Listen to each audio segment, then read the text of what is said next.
ni dating PNP Chief Nicolas Torre III inaprubahan na ng National Police Commission. Impeachment complaint laban kay Pangulong Ferdinand Marcos Jr. na ipadala na sa opisina ng Speaker of the House. Panibagong cyber libel complaint inihain laban kay Cavite Congressman Kiko Barzaga. Campus Job Fair ng Department of Public Works and Highways nagsimula na. Mapua University unang pinuntahan ng DPWH. Pangulong Ferdinand Marcos Jr. binigyan ng parangal ang mga atletang Pinoy na 33rd Southeast Asian Games. At ilang mga beach sa East Coast ng Northern Sydney isinara matapos ang sunod-sunod na insidente ng shark attack.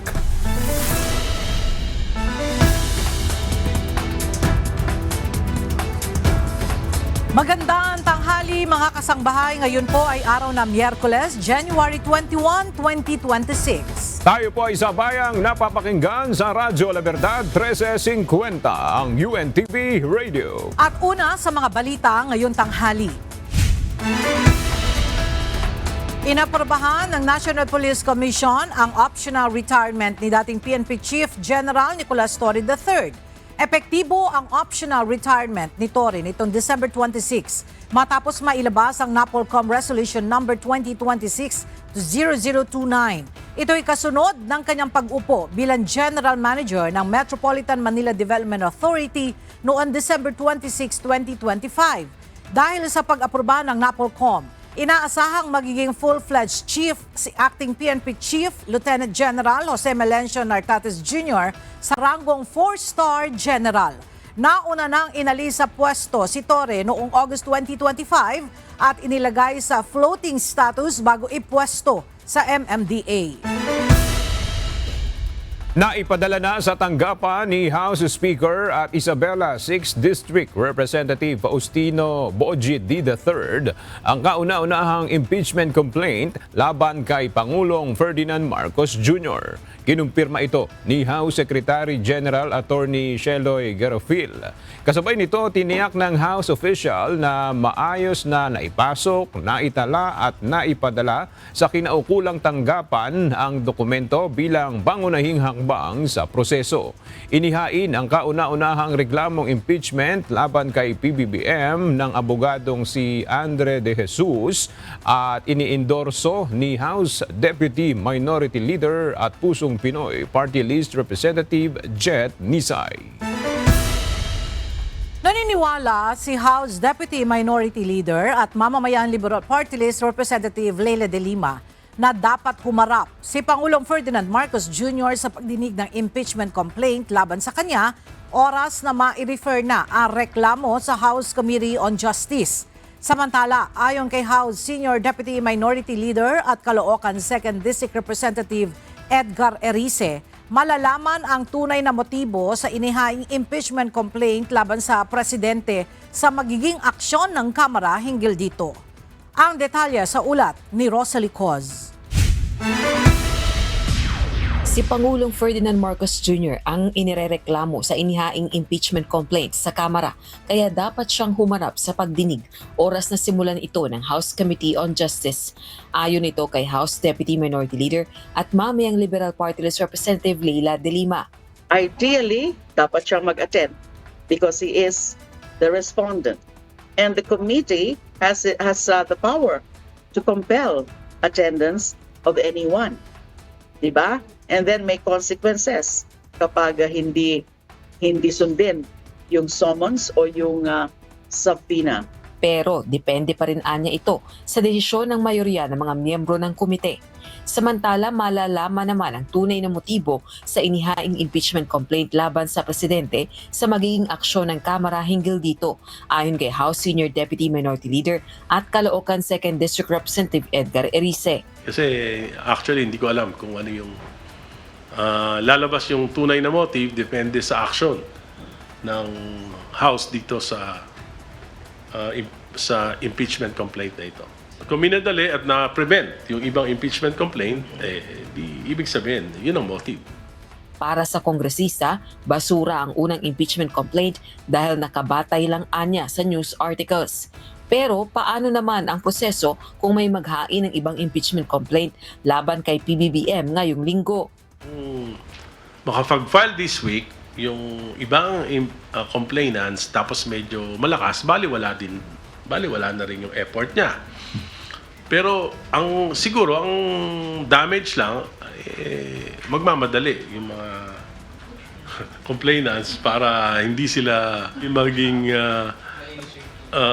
hindi kagad ma-initiate yung complaint. So yun ang damage, magmamadali. Napakamahirap gumawa ng isang impeachment complaint na maayos. Sa susunod na Lunes, January 26 na, ang balik sesyon ng Kongreso. Oras na ma-refer na sa House Committee on Justice ang impeachment complaint laban kay PBBM nang walang ibang naghahain ng reklamo. Epektibo na ang one-year ban rule.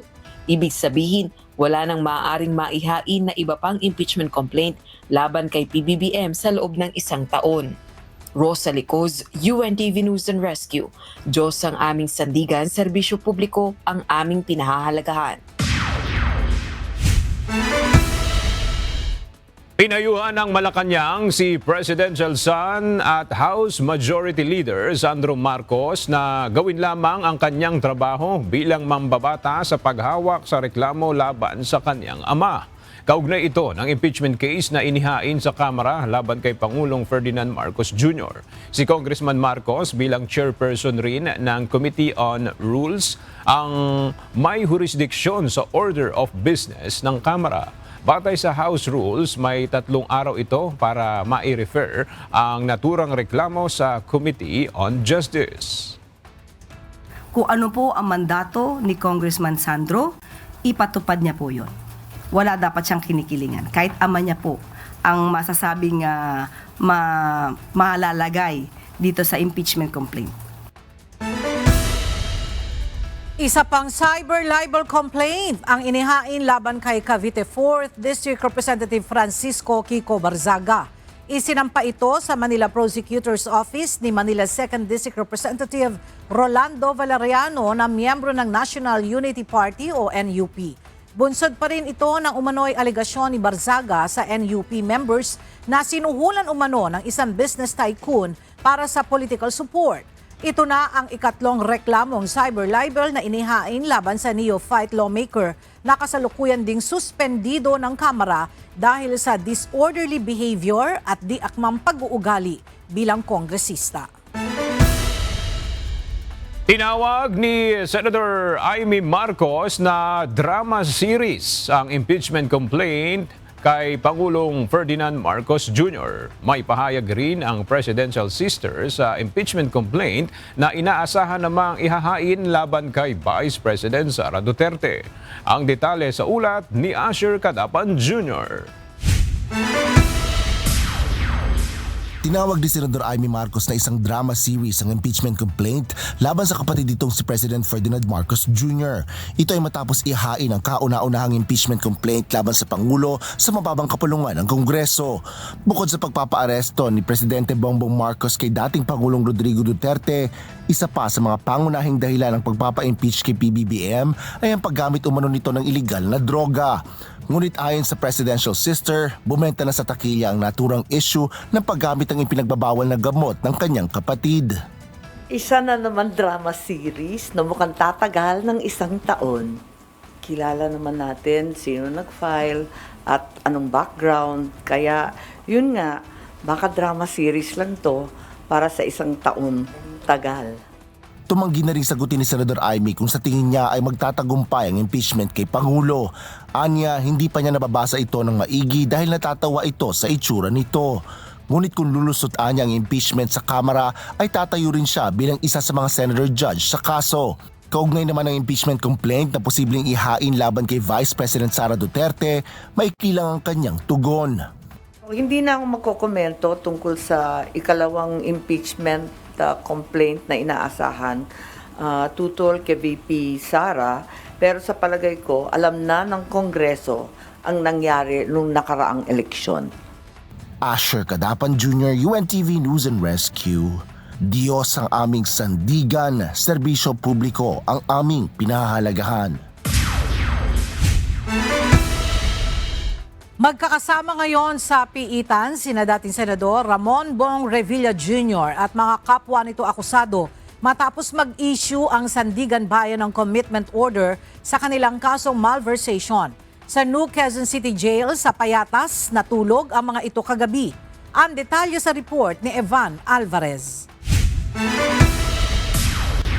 Dinala na kahapon mula Sandigan Bayan sina dating Senador Ramon Bong Revilla Jr., Bulacan Engineers Bryce Hernandez, JP Mendoza at dalawang DPWH officials sa 1st District Engineering Office ng Bulacan na sina RJ Dumasig at Juanito Mendoza sa New Quezon City Jail sa Payatas. Kasunod ito ng kautusan ng Sandigan Bayan na dito pansamantalang manatili habang hinihintay ang kanilang arraignment at pre-trial sa darating na Biyernes, January 23. Ito'y para sa kanilang kasong malversation na nag-ugat sa umano'y Ghost of Flood Control Project sa Pandi, Bulacan na nagkakahalaga ng 92.8 million pesos. Ayon sa tagapagsalita ng Bureau of Jail Management and Penology o BJMP, matapos ang kanilang booking process, isinailalim ang 5 akusado sa medical quarantine, isang normal procedure para sa lahat ng newly committed detainees. Sa ngayon, magkakasama ang mga ito sa iisang holding area. Kasi doon natin titingnan sa 7 days ang cell assignment nila, risk assessment nila, security risk, at ano yung possible na selda na hindi naman hindi mako-compromise ang safety and security ng ating mga PDL. Gaya ng karaniwang person deprived of liberty o PDL, suot na ng mga ito ang yellow uniform at jogging pants ng BJMP. Binigyan na rin sila ng extra t-shirt at hygiene kit. Ang mga dalang civilian clothes at gadget ni Revilla ipinauwi ng BJMP sa abogado nito. Magiging routine ng mga akusado sa loob ng isang araw ay ang dumalo ng hearing kung may schedule, tumanggap ng dalaw at pagpatak ng alas 5 ng hapon ay maghahapunan at ikakandado na muli sa kanilang selda. Katunayan nito, 100 pesos kada araw ang budget para sa kanilang pagkain. Sa kanilang unang gabi sa piitan, ginisang pechay at mainit na kanin ang kanilang naging hapunan. Samantala, pagkatapos ng 7-day quarantine, may posibilidad silang magsama-sama sa iisang bilangguan kung saan 10 individual ang kasya. Yes, ngayon sila magkakasama sa medical quarantine, and after the quarantine period, pwede silang magkakasama o pwedeng hindi. Depende sa assessment and classification. Sa loob ng selda, mayroong 5 double deck na mga higaan, banyo at shower area na hanggang dibdib ang takip. May lavatory rin kung saan pwede maglaba at lugar na tanggapan ng mga abogado.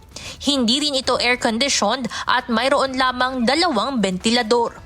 Ayon kay Bustinera, ihahalo sila sa general population na nasa higit 3,600 PDLs, gaya ng kasalukuyang sitwasyon ng nauna ng mga nakadetine na DPWH official sa Mimaropa na sangkot rin sa flood control scandal sa Oriental Mindoro. Pagtitiyak ng tagapagsalita ng BJMP, pagdadagdag pa sila ng security sa paligid at magsusuot rin ng body cameras ang mga bantay sa piitan. Pagbibigay diin ng BJMP, walang magiging special treatment sa sino mang bilanggo. Evan Alvarez, UNTV News and Rescue. Diyos ang aming sandigan, serbisyo publiko ang aming pinahahalagahan. Walang matatanggap na special treatment si dating Senator Ramon Bong Revilla Jr. Ito ang nilinaw ni Interior and Local Government Secretary John Vic Remulla kasunod ng pagsuko ng kanyang kaibigan. Ayon kay Secretary John Vic, una sa lahat, Sandigan Bayan na ang nagdesisyon kung saan siya dapat makulong. 7 taon matapos na makalaya mula sa 4 na taong pagkakakulong dahil sa pork barrel scam, balik kulungan si dating Senator Ramon Bong Revilla Jr. Ngunit sa pagkakataong ito, hindi na sa loob ng PNP Custodial Facility. Matagal kami magkasama ni Senator Bong sa Cavite. Ang anak niya ay naging vice governor ko. Ang anak niya ngayon ay vice governor ng pamangkin ko. We've been lifelong friends Ever since the 1980s, matagal na kami magkaibigan. But duty calls, there are no exceptions to the rule. Ang pag sinabi ng sandigan to arrest him, I advise him to, ang best ko na magawa is to advise him to surrender peacefully.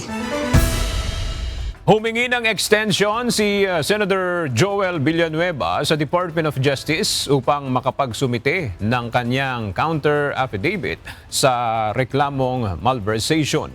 Narito ang report ni Dante Amento. No-show o hindi dumalo sa preliminary investigation kahapon sa Department of Justice o DOJ si Senator Joel Villanueva kaugnay ng reklamong malversation sa flood control project sa Bulacan. Ayon kay DOJ spokesperson Attorney Polo Martinez, humingi si Villanueva ng palugit para magsumite ng kanyang kontrasalaysay. Inaprubahan naman ng panel of prosecutors ang hiling ng mambabatas. And Senator Joel Villanueva filed a motion for extension asking and requesting the panel of prosecutors to be given until January 26 to file his counter-affidavit, which the panel of prosecutors granted. Kabilang sa kapwa-respondent ni Villanueva ang mga dating Department of Public Works and Highways o DPWH officials na sina Henry Alcantara, Bryce Hernandez at JP Mendoza. Nilinaw ng DOJ kung bakit nananatiling respondent si Alcantara sa kabila ng pagiging state witness nito. Ayon kay Martinez, kinakailangan pa rin itong magsumite ng sariling counter-affidavit bilang bahagi ng proseso. Part of the process po yan. Hindi po porket state witness ka na, pagbibigyan ka na wag na mag-file ng sarili mong mga defenses. Samantala, nahaharap din sa bukod na plunder complaints si Villanueva sa DOJ na inaasahang padadalhan naman siya ng sapina sa loob ng buwang ito. Gayon din sina dating Senador Bong Revilla, Senador Jinggoy Estrada, dating Representative Zaldico at dating DPWH Secretary Manuel Bunuan. Dante Amento, UNTV, News and Rescue. Diyos ang aming sandigan, serbisyo publiko ang aming pinahahalagahan.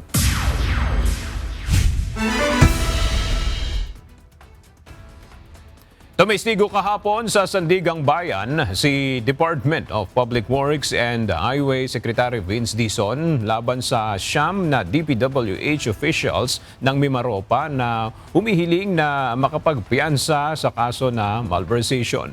Ayon sa kalihim, hindi ito ang huling pagdinig na kanyang dadaluhan na may kaugnayan sa flood control projects scandal. Ang detalye sa report ni Jed Neresina.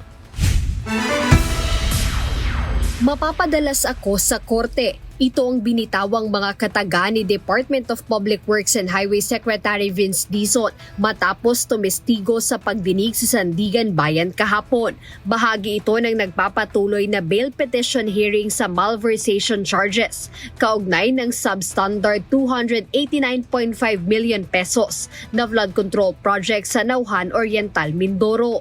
Ayon sa kalihim, inaasahang magiging testigo siya sa iba't ibang mga pagdinig, gaya na lamang sa kasong kinasasangkutan ng contractor na si Sara Diskaya. Ito ay graft at malversation, kaugnay ng halos 100 million pesos. Ghost flood control project sa Davao Occidental na hawak naman ng Lapu-Lapu City Regional Trial Court sa Cebu. Mapapadagas ako sa korte. First time ko today. Never pa ako nag-testify sa korte. Pero mapapadagas to. Tingin ko susunod dito yung kaso sa Davao Occidental na hini-hear sa Cebu. Tingin ko yun ang next. Tapos yung Bulacan siguro yung after.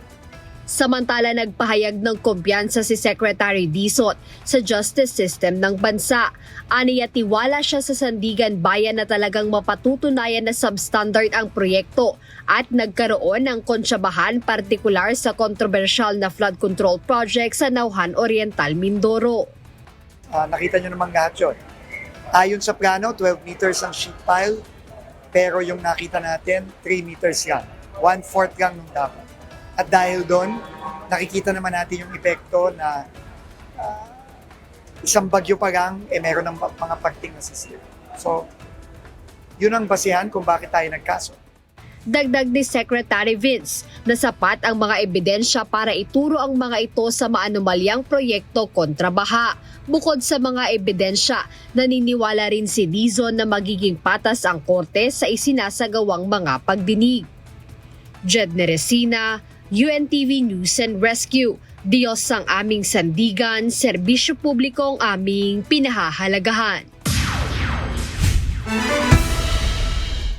Inihayag ng Malacanang kahapon na nakadepende ang kapalaran ng Independent Commission for Infrastructure o ICI sa isusumite nilang report kay Pangulong Ferdinand Marcos Jr. Ayon kay Palace Press Officer Undersecretary Claire Castro, sa ngayon ay patuloy pa rin na hihintayin ng Pangulo ang mga record at report na magmumula sa ICI at saka ito magdedesisyon hinggil sa kahihinatnan ng independent body. Titingnan muna kung ano yung maging report ng ICI at doon po titingnan kung ano yung susunod na hakbang. Sakaling alisin na ang ICI, tiniyak naman ng Malacanang na patuloy pa ring hahabulin at papanagutin ng Marcos administration ang mga sangkot sa maanumalyang flood control projects sa pamamagitan ng Department of Justice at Office of the Ombudsman. Samantala, wala pang ibinibigay na timetable ang ICI hinggil sa magiging delivery ng kanilang commitment kaugnay sa investigasyon ng flood control scandal. Naniniwala ang National Bureau of Investigation na sa Pilipinas lang nagtatago ang negosyanteng si Charlie Atong Ang. Samantala, patuloy naman ang mga paggalugad ng mga otoridad sa mga pinaniniwalaang ari-arian ng nagtatagong suspect. Narito ang report ni Benedict Samson. Patuloy ang isinasagawang pagmamonitor ng National Bureau of Investigation o NBI sa mga posibleng daanan palabas ng bansa ng negosyanteng si Charlie Atong Ang. Ayon kay NBI Director Attorney Angelito Magno, hanggang sa ngayon ay wala pa silang natatanggap na impormasyon mula sa Bureau of Immigration na nakalabas na ng Pilipinas si Ang. Maging ang illegal na backdoor exit ng bansa ay binabantayan na rin ng mga otoridad. Dahil dito, paniniwala ng NBI na nasa loob pa rin ng Pilipinas at nagtatago lamang si Atong Ang. We may say that as of the record, ang immigration po natin ay walang records na lumabas siya prior to the issuance of the warrant of arrest. At kung tungkol naman po sa ating mga backdoors, ang inyong tinutukoy ay so far wala pa rin po kaming natatanggap o nare-receive na reliable information that any of these backdoors were used. Kaugnay ng patuloy na paghahanap sa nagtatagong si Ang, itinuring na rin siya ng Department of the Interior and Local Government o DILG bilang isa sa mga most wanted person sa bansa. Patuloy din ang Philippine National Police katuwang ang NBI sa paggalugad at verifikasyon ng mga impormasyong may kaugnayan sa mga posibleng pinagtataguan ng suspect. Our manhunt is not actually limited to addresses that are known to have been places where they actually conducted business. May mga iba po dito na walang kinalaman sa mga negosyo niya, pero pagka positive ang information to be credible, pinapalakat po ng ating management. Samantala, nagbabala naman ang NBI na posibleng maharap sa reklamo ang isang individual na mapapatunayang nagkakandong sa naturang negosyante. Alam naman natin na the act of harboring, concealing, and facilitating the escape of a person who is wanted by the law is actually a violation of PED 1829. So in the event that the evidence as we collect them would say na merong connection ito mga empleyado, mga kamag-anak na ito, we will act appropriately po. Benedict Samson, UNTV News and Rescue. Diyos ang aming sandigan, serbisyo publiko ang aming pinahahalagahan. Sinampahan ng plunder at graft charges sa Office of the Ombudsman ngayong umaga si Vice President Sara Duterte. Ang detalye ihahatid ni Evan Alvarez live. Evan, ano yung pinag-ugatan niyang mga inihaing reklamo laban sa pangalawang Pangulo? Yes, Aga, ilan sa mga pinag-ugatan ng mga reklamong ito ay ang 650 million pesos na confidential funds ng Office of the Vice President at ng Department of Education ng si Vice President Sara Duterte pa ang kalihim nito. Patong-patong na reklamo ang muling kinakaharap ni Vice President Sara Duterte sa Office of the Ombudsman.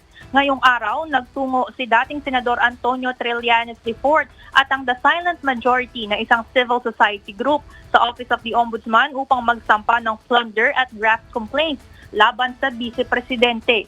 Ilan sa mga aligasyon ng mga ito ay ang umano'y maling paggamit ng confidential funds ng Office of the Vice President at nang siya ay kalihim pa ng Department of Education, maging ang confidential funds nang siya pa ang mayor ng Davao City. Ginamit ring grounds ng mga complainant ang pagtanggap umano ni Vice President Sara Duterte ng pera mula sa drug lord at ang public meltdown ng bise kung saan ang binantaan ito na papatayin si Pangulong Ferdinand Marcos Jr. Aga panawagan ni Trillanes at ng grupo sa Office of the Ombudsman, bigyan ito ng kaparehong atensyon o bigyan itong mga reklamong ito ng parehong atensyon na binibigay sa mga kasong may kinalaman sa flood control scandal dahil ayon sa kanila, ang mga aligasyong ito ay tungkol din sa malawakang pagnanakaw sa kaban ng bayan. Yan muna ang update mula dito sa Office of the Ombudsman. Balik sa inyo dyan, Aga. Maraming salamat, Evan Alvarez. Sinimula na ngayong araw ng Department of Public Works and Highways ang serye ng kanilang campus job fair sa ilang universidad sa bansa. Ngayong araw, unang pinuntahan ng DPWH ang Mapua University sa Maynila. Para sa detalye, makibalita tayo kay Jed Neresina live.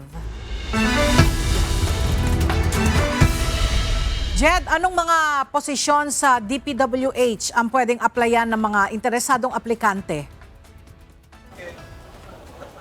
Magandang tanghali, Ella. Sa pagsisimula ng series ng Campus Job Fair ng Department of Public Works and Highways, kabilang doon sa mga bakanting posisyon na kanilang binuksan sa publiko, partikular na sa mga fresh graduates, estudyante at alumni, ay bahagi ng Engineering at Accounting Department.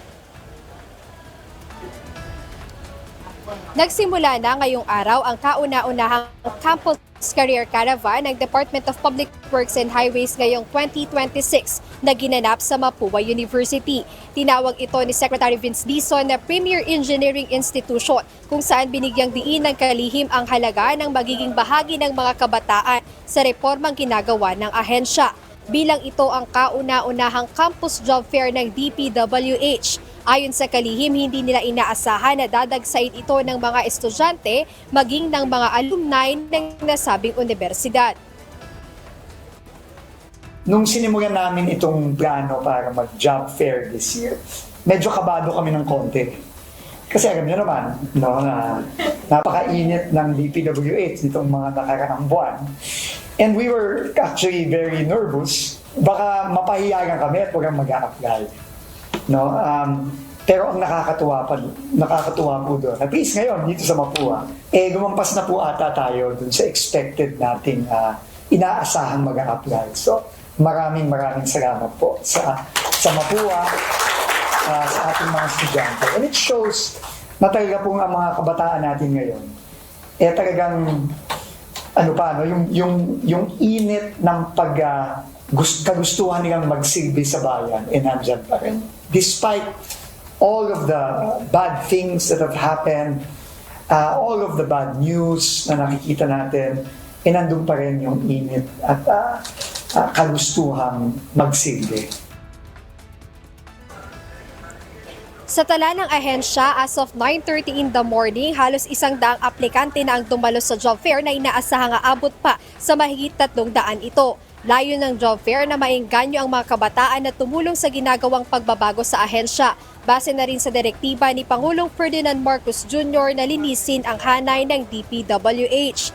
Hinikayat na personal ni Secretary Dizon ang mga kabataan, lalo na ang mga engineers na tumulong at maging bahagi sa paggawa ng mga dekalidad na infrastructure projects at magtayo pa ng maraming proyektong pang-infrastruktura para sa bansa.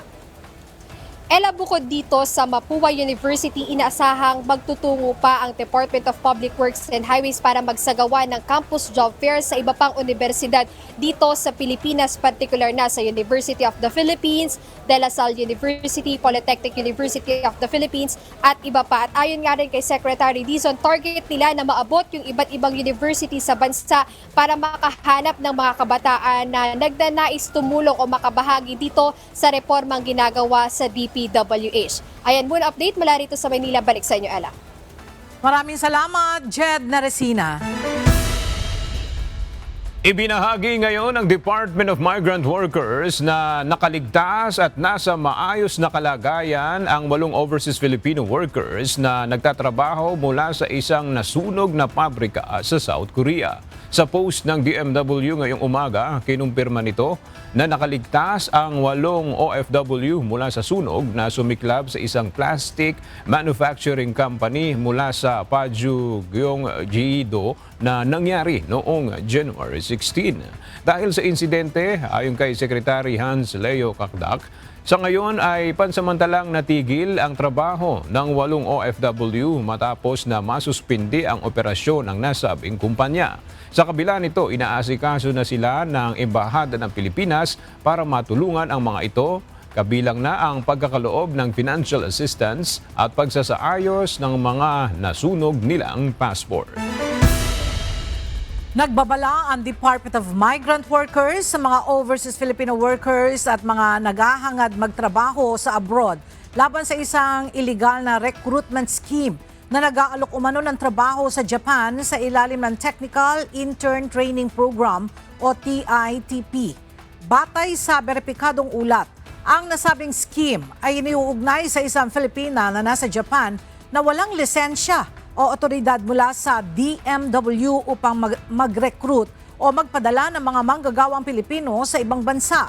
Gumagamit umano ito ng mga personal na ahente at social media upang manghikayat ng mga aplikante at mangolekta ng placement o processing fees kapalit ng mga peking dokumento tulad ng Certificate of Eligibility, kontrata, visa at pre-departure orientation seminar certificate. Sa tala ng DMW, umabot na sa mahigit 200 ang mga biktimang nagsampa ng reklamo kaugnay ng nasabing illegal na recruitment scheme. Binibigyan diin ng DMW na mahigpit na ipinagbabawal ang paniningil ng placement fee sa mga aplikante ng TITP at labag sa batas ang anumang paniningil kaugnay nito. Nakikipag-ugnayan na ang Malacanang sa tanggapan ng Department of Tourism at Department of Foreign Affairs kaugnay sa concern ng ilang stakeholders hinggil sa pahirapang pag-secure ng visa application slots para sa mga nagnanais na magtungo sa bansang Japan.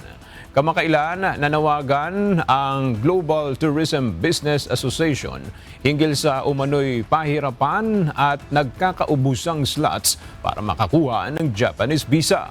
Ayon kay Palace Press Officer Undersecretary Claire Castro, sa ngayon ay nakikipag-ugnayan na sila sa DOT at DFA upang maresolba ang issue. Gayunman, hinihikayat nito ang ating mga kababayan at tangkilikin ang domestic tourism habang naghihintay ng pagkakataon para makakuha ng visa sa Japan.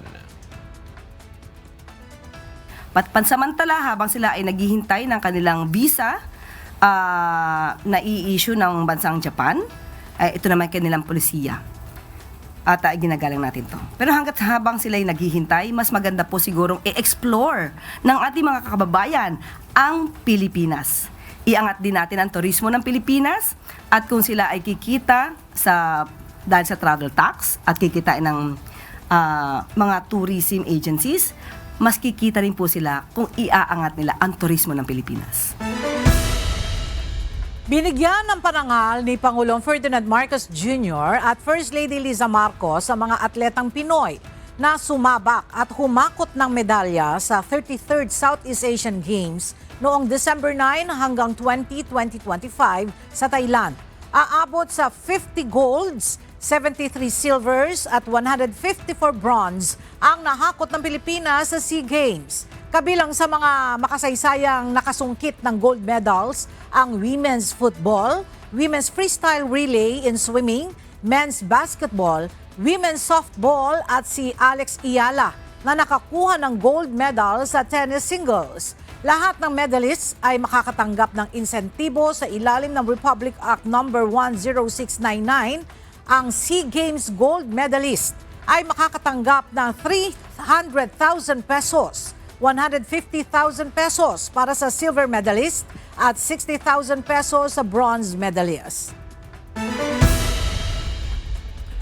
Mahigpit ang pagbabanday ng Armed Forces of the Philippines sa Malampaya kasunod ng pagtuklas ng panibagong gas deposit sa Malampaya East 1. Ayon sa Philippine Navy, matagal nang nakahanda ang mga puwersa ng militar sa lugar upang tiyakin ang seguridad ng proyekto at tugunan ang anumang banta, kabilang na ang posibleng pangaharas mula sa ibang bansa.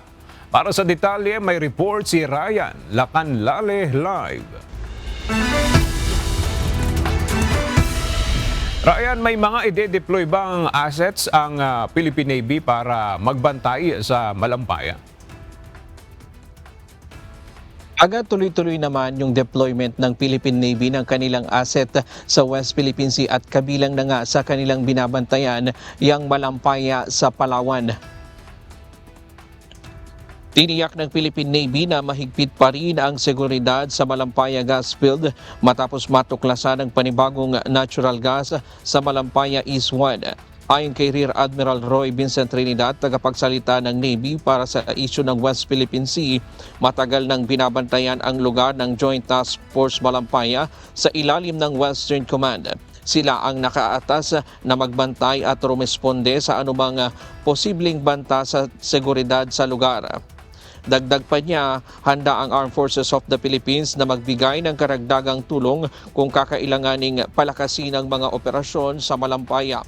Samantala, sinabi ni Philippine Navy spokesperson Captain Marisa Martinez na mahigit 10 taon nang tuloy-tuloy ang presensya ng hukbong dagat sa Malampaya.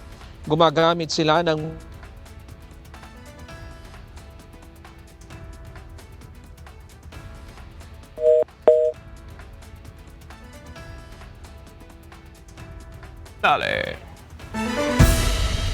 Nakatakda ang pag-usapan ngayong araw ng Department of Information and Communications Technology kasama ang National Telecommunications Commission ang pag-unblock sa artificial intelligence na Grok AI. Nauna nang ipinag-utos ng DICT ang pag-take down sa nasabing AI dahil sa kapabayaan sa pagpapatupad ng regulasyon sa mga content, partikular sa mga kababaihan at menor de edad. Mula sa Quezon City, ang detalye hatid ni Benedict Samson live. Benedict, ano ngayon ang hinihinging pamantayan ng DICT sa Grok AI bago nila ito muling i-unblock?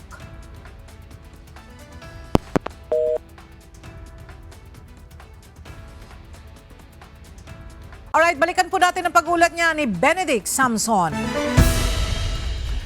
Nagtipon-tipon sa harapan ng tanggapan ng Department of Justice ang ilang mga grupo para ipanawagan ang pagpapawalang sala sa journalist na si Frenchie May Cumpio.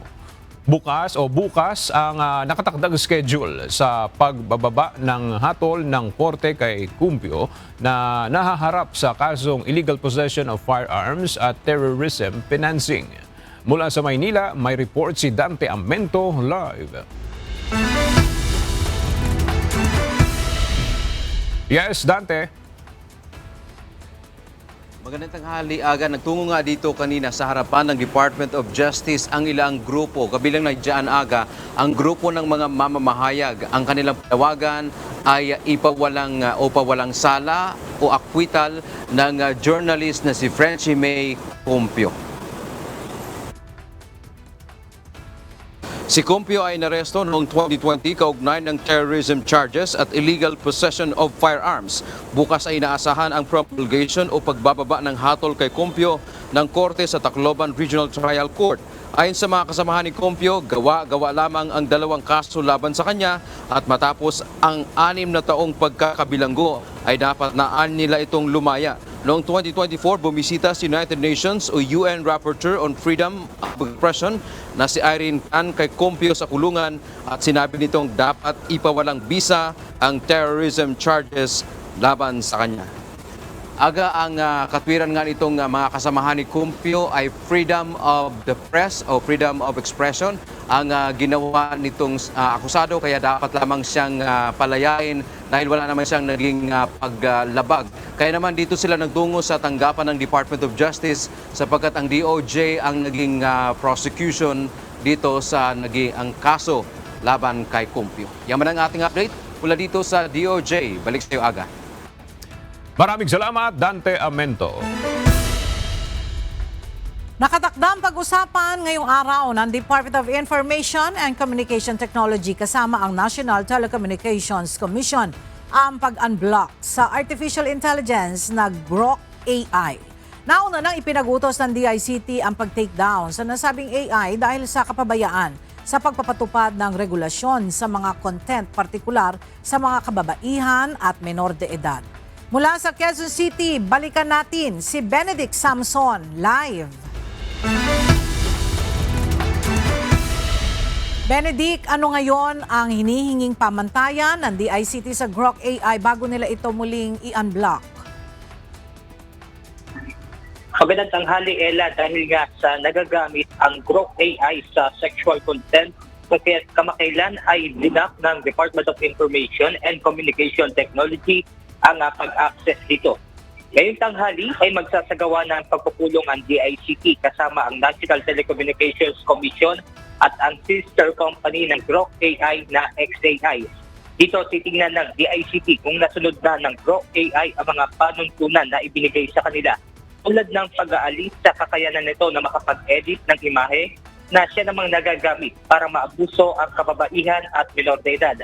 Ayon kay DICT Secretary Henry Aguda, titingnan din nila kung naalis na rin ang nagagawang image generation ng premium subscription ng nasabing artificial intelligence.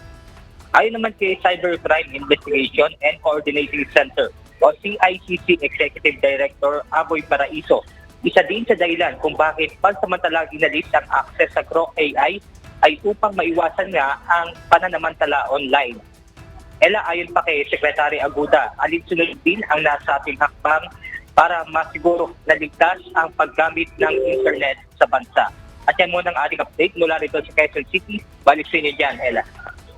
Maraming salamat, Benedict Samson. Samantala, balikan po natin ang live report ni Ryan Lacanlale kaugnay sa mahigpit na pagbabantay ng Armed Forces of the Philippines sa Malampaya kasunod ng pagtuklas ng panibagong gas deposit sa Malampaya East 1. Yes, Ryan. Tuloy-tuloy nga yung deployment ng mga asset ng Philippine Navy sa West Philippine Sea at kabilang nga sa kanilang mga binabantayan yung Malampaya sa Palawan. Tiniyak ng Philippine Navy na mahigpit pa rin ang seguridad sa Malampaya gas field matapos matuklasan ng panibagong natural gas sa Malampaya East 1. Ayon kay Rear Admiral Roy Vincent Trinidad, tagapagsalita ng Navy para sa West Philippine Sea, matagal nang binabantayan ang lugar ng Joint Task Force Malampaya sa ilalim ng Western Command. Sila ang nakaatas na magbantay at rumesponde sa anumang posibleng banta ng seguridad sa lugar. Dagdag pa niya, handa ang Armed Forces of the Philippines na magbigay ng karagdagang tulong kung kakailanganing palakasin ang mga operasyon sa Malampaya.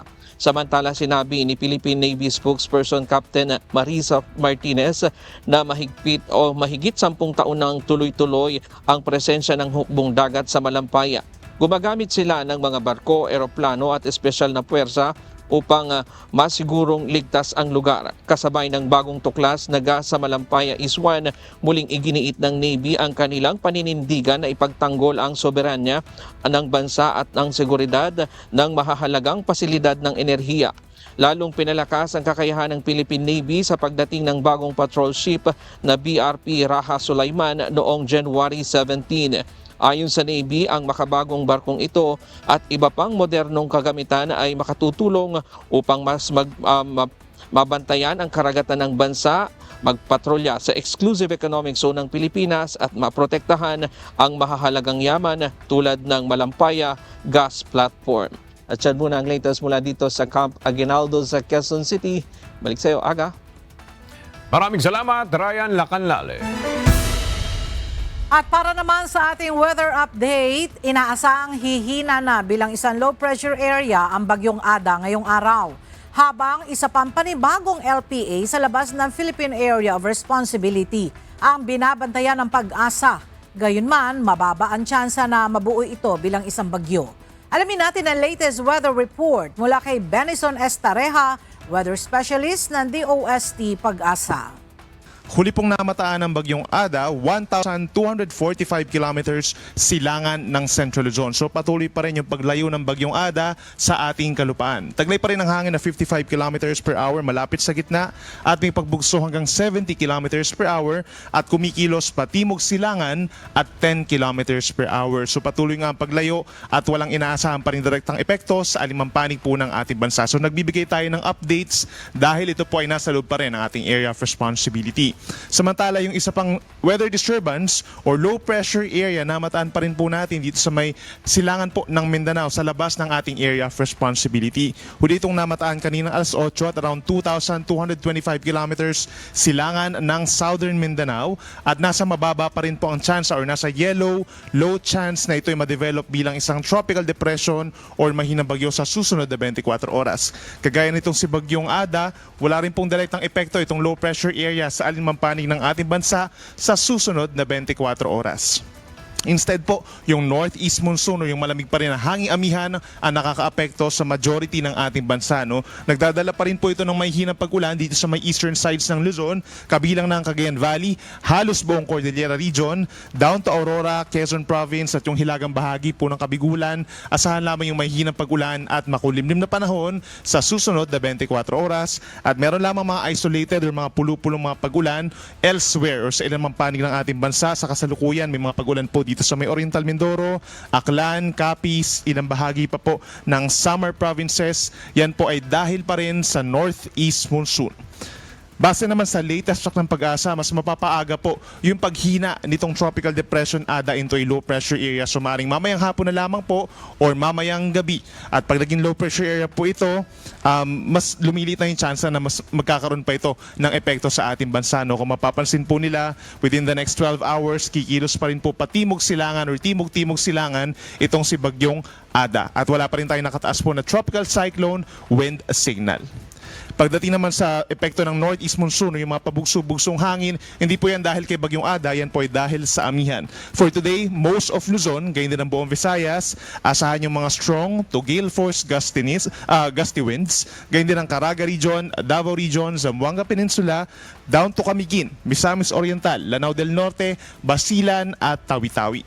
Habang bukas at sa araw ng Biyernes, mas lalakas pa yung northeast monsoon natin or hanging amihan, mas marami lugar ang makakaranas ng pabugso-bugsong hangin, kabilang pa rin dyan ang halos buong Luzon, Visayas, Caraga, Davao Region, Northern Mindanao, Zamboanga Peninsula, Lanao del Sur, Basilan at Tawi-Tawi.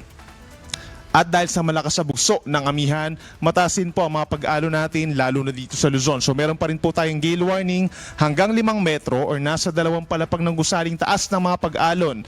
Dito po sa baybayin ng Northern Luzon, kabilang ng Batanes, Cagayan, kabilang Babuyan Islands, Isabela, maging dito sa may Ilocos Norte, Ilocos Sur at sa may silangang bahagi pa sa may Aurora at sa northern and eastern coast ng Polillo Islands. Asahan po yung hanggang 5 meters, so may tendency po na pagbabawalan yung ating mga small sea vessels na mag-sea travel sa susunod na 2 hanggang 3 araw actually dahil po magiging malakas pa rin po ang northeast monsoon natin sa mga susunod na araw. Magiging maalon din po dito sa may baybayin din po ng rest of Ilocos Region, Zambales, Bataan. Sa kabilang banda medyo maalon din sa natitirang baybayin ng Quezon, Bicol Region, hanggang dito sa may Eastern Visayas, sa may Northern and Eastern Samar, hanggang more or less 3 meters po ang taas ng mga pag-alon. At elsewhere naman po, nasa 1 or kalahati hanggang 1 metro ang taas ng mga pag-alon.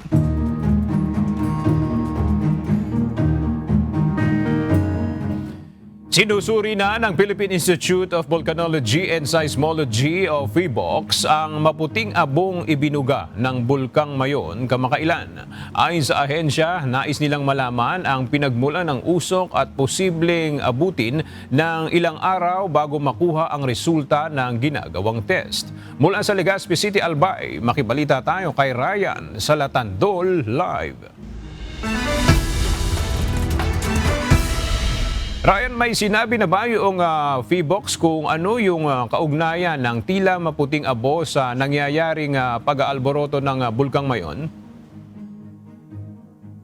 Yes, Aga, magandang tanghali. Sa ngayon ay tinutukoy pa at inaantay ng PHIVOLCS ang resulta ng mga eksamen na ginawa dito sa mga abo na nakuha dito sa Bulkang Mayon at upang malaman talaga kung ano ang kinalaman nito dito sa pag-alboroto ng bulkan. Agatanging result na lamang ang hinihintay ng Philippine Institute of Volcanology and Seismology o PHIVOLCS sa ginawang sampling sa iniluwal na tila maputing abo ng Mount Mayon sa Albay. Matatanda ang gabi ng January 19 umulan ng maputing abo sa ilang bahagi ng Daraga at Legazpi City. Bagaman ang Tayong site ng bulkan ay dulot ng madalas na pagbuko ng mga bato at agos ng pyroclastic intensity current. Doon, hindi pa rin tukoy ng ahensya ang dahilan kung bakit tila maputi ang abong inilabas nito. Ayon kay Dr. Paul Carson Alanis, supervising scientific research specialist ng PHIVOLCS, nakakuha na sila ng mga sample ng abo na iniluwal ng Mayon pero aniya, kailangan munang maghintay ng ilang araw para makuha ang resulta ng test. Sa test, malalaman kung ano ang minerals na binuo ng binuga ng bulkan. Dito rin ma-identify kung may fresh o bagong magma ang Bulkang Mayon pero aminado ang PHIVOLCS maaaring matagal pa bago ilabas ang resulta nito. Yan muna ang latest live mula dito sa Legazpi City, Albay. Balik sa iyo, Aga. Maraming salamat, Ryan Salatandol. Isang magnitude 5.3 na lindol ang yumanig sa karagatang sakop ng Sultan Kudarat. Bandang alas 9:33 ng umaga nitong Miyerkules, January 21. Ayon sa PHIVOLCS, tectonic ang pinagmula ng lindol at may lalim na 10 kilometro na may epicenter na humigit kumulang 40 kilometers sa timog kanluran ng bayan ng Kalamansig. Naitala ang instrumental intensity 4 sa Lebak, Sultan Kudarat. Ayon sa PHIVOLCS, wala namang inaasahang aftershocks at pinsala mula sa lindol. Pinagkalooban ng Department of Social Welfare and Development o DSWD Field Office 7 ng financial assistance ang 11 pamilya na apektado ng gumuhong landfill sa Cebu na nangyari noong January 8. Ayon sa DSWD, ang bawat pamilya ay binigyan ng tig 10,000 pesos na tulong pinansyal para tulungan sila na muling makapagsimula matapos ang nangyaring trahedya. Bukod dito, tiniyak rin ng ahensya na makatatanggap sila ng sapat na suporta at intervention sa kabila ng kinakaharap na hamon sa buhay.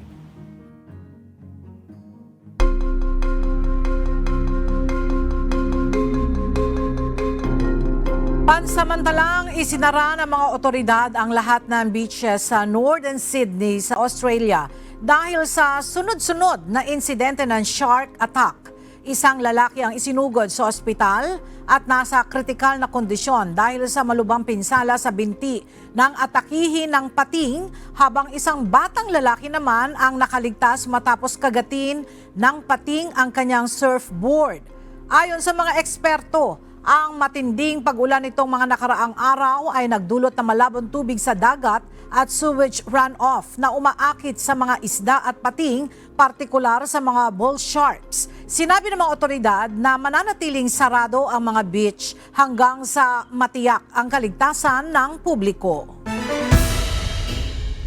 Ilalabas na ng korte sa Japan ang sintensya laban kay Tetsuya Yamagami, ang lalaking umamin sa pagpatay sa dating Prime Minister na si Shinzo Abe noong 2022. Hiniling ng mga piskal ng habang buhay na pagkakakulong para kay Yamagami na anilay gumawa ng mabigat na krimen sa isang bansang halos walang gun crime at nagdulot ng labis na takot sa publiko. Subalit giit ng depensa na si Yamagami ay biktima ng tinatawag na religious abuse matapos maubos umano ang yaman ng kanilang pamilya dahil sa donasyon ng kanyang ina sa Unification Church na dahilan ng kanyang matinding galit.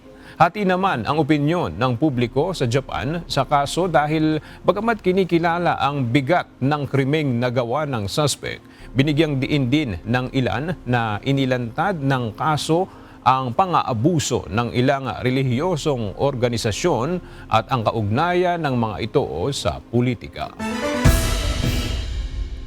Tuloy-tuloy pa ang pagtaas ng bilang ng kaso ng measles sa Estados Unidos kasunod ng pagkalat ng virus sa iba't ibang estado. Naitala noong 2025 ang pinakamataas na bilang ng kaso ng measles sa bansa mula pa noong 1991 na may mahigit 2,000 kumpirmadong kaso at patuloy pang nadaragdagan ngayong 2026. Iniuugnay ng mga health expert ang pagdami ng kaso sa pagbaba ng vaccination rates na mas mababa sa 95% na target sa karamihan ng mga estado.